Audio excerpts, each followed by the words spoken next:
1945 оны чөлөөлөх дайны өмнөх улсыг аюулаас хамгаалах байгууллагын үйл ажиллагаа.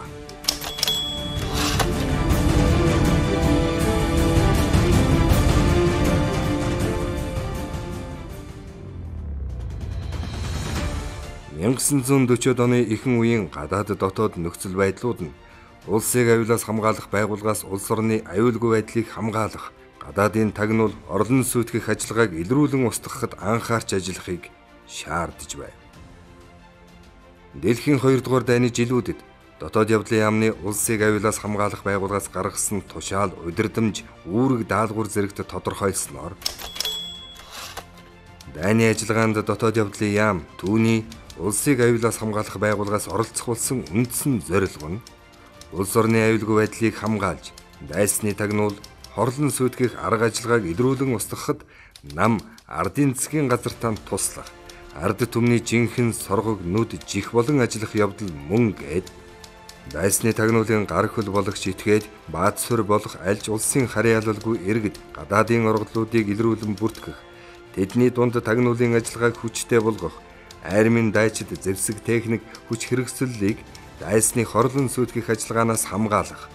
улсын чухал объектуудыг хариуцаж нийгмийн өмчийг элдв халдлагаас хамгаалах, улс орны хэмжээгээр явагдаж байгаа кампанит ажлууд зэргийг тогтмол судалж, алдаа завхарлыг засахад чиглэгдсэн ажлыг зохих дараалал үе шаттайгаар явуулах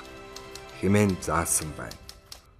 Улсыг аюулаас хамгаалах байгууллага нь улс орны гадаад дотоод нөхцөл байдалтай холбогдуулан юуны өмнө дайны нөхцөл байдалд үйл ажиллагаагаа зохицуулан зохион байгуулалтын хувьд бэхжүүлж, ажлын арга барилаа шинжилэн сайжруулах арга хэмжээг авч байжээ. Үүнд улсыг аюулаас хамгаалах байгууллагаас зохиох, гадаад тагнуулын ажлыг сайжруулахын тулд энэ ажлыг нэг хэлтэст төвлөрүүлэн, дарга нь дотоод явдлын яамны орлогт сайд байхаар шийдвэрлэн эрхийг өргөтгөж, гүйцэтгэх үүргийг дээшлүүлэх арга хэмжээг авчээ. 1940-од оны ихэнх үед улсыг аюулаас хамгаалах байгууллагаас Кавантууны армийн эзлэн аваад байсан хятад өвөр Монголын нутагт явуулж байгаа цэрэг улс төр эдийн засгийн бодлого, ард түмний санал сэтгэгдэл, зам байдал болон бүгд найрамдах Монгол ард улсын эсрэг зохиож байгаа үйл ажиллагааг судлах чиглэлээр тагнуулын ажлыг идэвхжүүлж эхэлсэн байна. Уг зорилтыг хэрэгжүүлэхийн тулд гадаад тагнуулыг манжуурын чиглэлд хайлаар, халуун харшаан, их хянган, вангийн сүм, мөн чиглэлд баруун зүүн сүнэд, авга, үзэмчин, уучтын хошуу зэрэг шилийн голын 10 хошуу, цахар чуулган, улаан цамын чуулганы 5 хошуу, жанчхүү, долон нуур, буут, хөх хот, баруун өмнөд чиглэлд Нэнсямуж, Алшаа хошуу, эзний голын торгууд, хөхнүүрийн монголчууд, баруун алтайн казахууд, Бархүл, Хами хотуудын орчин зэрэг чиглэлд тагнуулын ажлыг зохион байгуулж байсан бөгөөд энэ бүхэн нь улс орны гадаад аюулгүй байдлыг бэхжүүлэх авагдсан мэдээ баримтын үндсэн дээр ээлжит арга хэмжээг оновчтой төлөвлөн явуулах нөхцөлийг бүрдүүлж байжээ. Дайны үед Японы тагнуулын ажиллагаа идэвхжсэнтэй холбогдуулан түүний эсрэг ажиллах явдлыг сайжруулах зорилгоор дотоод явдлын яамны улсыг аюулаас хамгаалах байгууллагын удирдлагын ажлын чиг үүргийг өөрчлөн зохион байгуулж, орлогч сайд, орлогч зөвлөх нар тагнуулын ажлыг бүхэлд нь хариуцахаас гадна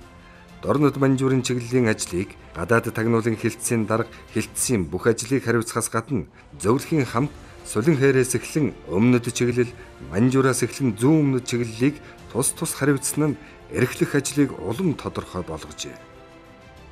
Дайны үед Монгол зөвлөлтийн улсыг аюулаас хамгаалах байгууллагын хамтын ажиллагаа бэхжиж, дотоод явдлын яамны сайдын 1941 оны 396 дугаар тоот тушаалаар Хязгаарын цэргийн хилийн 8 отрядын тусгай ангиуд болон зөвлөлтийн 17 дугаар армийн штабын тагнуулын байгууллагын хооронд харилцан ажиллах журмыг тодорхойлж, түүнийг мөрдөн ажиллаж байснаа 1944 оны 6 дугаар сарын 5-ны өдөр бүгд найрамдах Монгол ард улсын дотоод явдлын яамны болон зөвлөлтийн 17 дугаар армийн штабын хооронд тагнуулын шугамар хамтран ажиллах тухай хэлэлцээр байгуулан ажиллаж байна. Энэ хамтын ажиллагаа нь бүгд найрамдах Монгол ард улсын зэвсэгт хүчний хамт улсыг аюулаас хамгаалах байгууллагын ажилтан хэлчид Японы түрэмгийллийг устгах 1945 оны чөлөөлөх дайнд оролцох үед улам тодорхой үр дүнд хүрч байжээ. Японы зүгээс явуулж байсан тагнуулын үйл ажиллагаатай тэмцэх ажлыг идэвхжүүлэх зорилгоор дотоод явдлын яамны сайдын тушаалаар Улсын яамны гадаад тагнуулын хэрэг эрхлэх хэлтсийг гадаад тагнуулын газар болгон өргөтгөж, зохион байгуулалт орон тоог баталжээ. Мөн тушаалаар гадаад тагнуулын газрын дараагаар гадаад тагнуулын хэрэг эрхлэх орлогч сайд хурандаа дордог сургагчаар мөн газрын ахлах сургагч Фридгуд, мөн газрын 1-р хэлтсийн дараагаар дэд хурандаа Санжметов сургагчаар Трешенко, 2-р хэлтсийн дараагаар дэд хурандаа Эренцэн хорлоо сургагчаар Савельев нарыг тус томилжээ. Гадаад тагнуулын газрын зохион байгуулалтыг гүйцэтгэх 2 хэлтстэйгээр Дорнод, Дорногов, Өмнөгов аймаг дахь тагнуулын тасаг, Ховд аймаг дахь пункттэйгээр байгуулсан бөгөөд нэг хэлтс нь Хятадын Шинжаан, Гансу, Нинсямужийн чиглэлийг, нөгөө хэлтс нь Дотоод Монгол, Манжуурын чиглэлийг тус эрхлэн хэмээн заажээ. Ингэж тагнуулын байгууллагыг өргөтгсөн нь чөлөөлөх танд өргөн цар хүрээтэй зорилт амжилттай шийдвэрлэх аятай нөхцөл бүрдүүлжээ. Улсыг аюулаас хамгаалах байгууллагаас Японы эсрэг эхлүүлэх чөлөөлөх дайны бэлтгэл ажлыг хангаж, Хятад, Өвөр Монгол, Манжуурт бөөгнөрүүлсэн Японы цэргийн хүч, байрлал, цэргийн бэхлэлт, зам харилцааны байдлын тухай нэгдсэн мэдээ гаргаж, дотоод явдлын яамны удирдлагаар уламжлан Монгол Ардын хувьсгалт цэргийн командлалд зохих журмаар шилжүүлсэн байна. Тус байгууллагын хийсэн бэлтгэл ажлын гол хэсэг нь чөлөөлөх дайнд дангаар мөн хязгаарын цэрэгтэй хамтран гүйцэтгэх үүргийн тухай нэгдсэн төлөвлөгөө боловсруулж хэрэгжүүлэхэд чиглэсэн байна.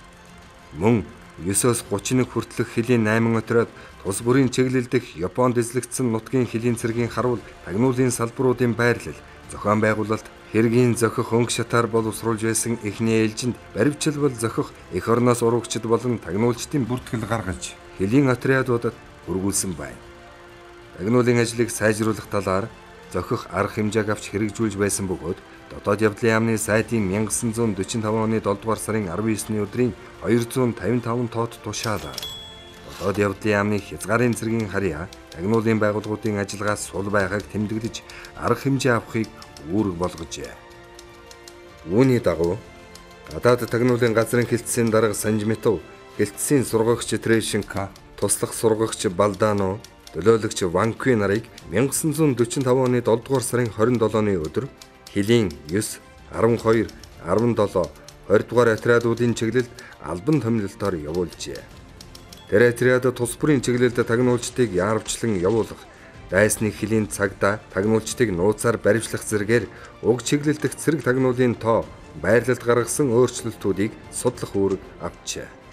Нөгөө талаар байлдаан эхлэхдээ зэрэг гадаадд явуулах гүйцэтгэх группэд оролцуулах хүмүүсийг газар дээр нь сонгон авч бэлтгэх ёстой байна. Зөвлөлт холбоот улсын засгийн газар бүгд найрамдах Монгол Ард улсын засгийн газраас Японы эсрэг чөлөөлөх дайн зарлсантай холбогдуулан тагнуулын ажлыг сайжруулах тухай дотоод явдлын яамны сайдын 1945 оны 8 дугаар сарын 13-ны өдрийн Дорн дахь байлдаанаас үндэслэн нууц тагнуулын ажлыг сайжруулан ажиллах тухай 290 тоот тушаалаар чөлөөлөгдсөн гадаад нутагт үлдсэн дайсны тагнуулчдыг илрүүлэхэд тагнуулын бүх хэрэгсэл бололцоог чиглүүлэн ажиллахыг даалгасан байна.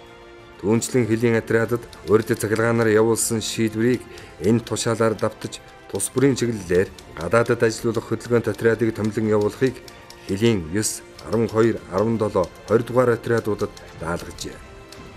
Чөлөөлөх дайнд ингэж урьдчилан бэлтгэхтэй зөвхөн 9, 12, 17, 20 дугаар отрядуудаас хөдөлгөөнт отряд гадаадад ажиллуулахаар анх төлөвлөсөн боловч бэлтгэлийн явцад